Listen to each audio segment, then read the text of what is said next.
Omaha police just identified the man who fired an AR-15 style rifle inside Target. Good evening. I'm Quinicia Fraser. I'm Bill Shammer. Investigators say 32-year-old Joseph Jones walked into the store near 178th and Center just before noon yesterday, heavily armed. Omaha police just shared these security images from Target. No customers or workers were hit by gunfire. Veteran Omaha police officer Brian Vanderheiden shot and killed Jones just minutes after the first 911 call. And Omaha's news leader is live with team coverage. Sean McKinnon has new details on the investigation in a moment. Alex McClune's talking with more customers and employees, but we start with Joey Safchek and her exclusive interview with the gunman's uncle. Bill, Quinicia, Larry Dirksen hopes people can forgive his nephew. He knows that's a lot to ask and at the very least believes a conversation about mental health is long overdue.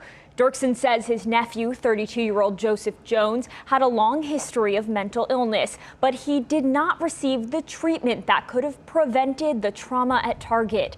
The uncle says he called law enforcement numerous times and was concerned about his nephew possessing firearms. You said this was predictable. You said this was inevitable. It was. What could have stopped it? He needed to be hospitalized. He needed to be forced to be sobered up. He needed to be medicated. I can't imagine being one of the people that were there. One of the moms, one of the children, one of the employees. My heart breaks for him.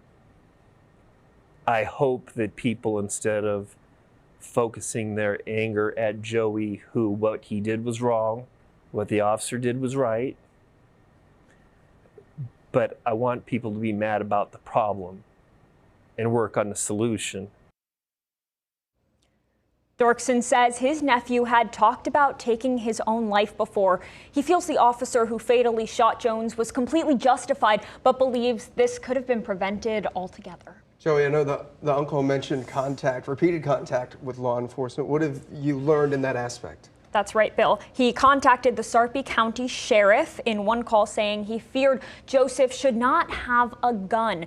The sheriff's office confirms they've sent deputies to Jones's residence in Gretna more than once. Sheriff Jeff Davis could not comment further, but it's important to note law enforcement has limited authority in cases like this if they find no evidence of criminal activity.